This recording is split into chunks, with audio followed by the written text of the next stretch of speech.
બીજા નંબર આવે ને ભાઈ. તુલસીદાસ મહારાજના જીવનમાં એટલી તકલીફ પડી પણ પછી એને જીવન એવું બનાવ્યું ઉત્તમ કે હનુમાનજીની ભક્તિ કરી. હનુમાનજી દ્વારા એને રામના દર્શન થયા અહીંયા.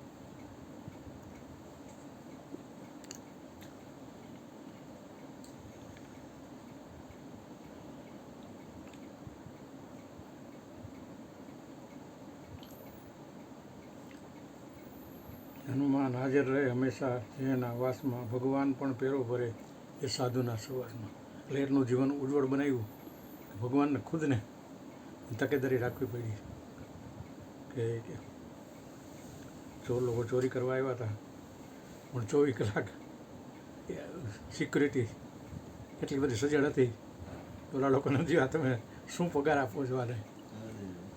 એટલે કહેવાનો મતલબ શું કે ભગવાનને પણ વશ કર્યા એને પોતાની ભક્તિથી, કહેવાનો મતલબ.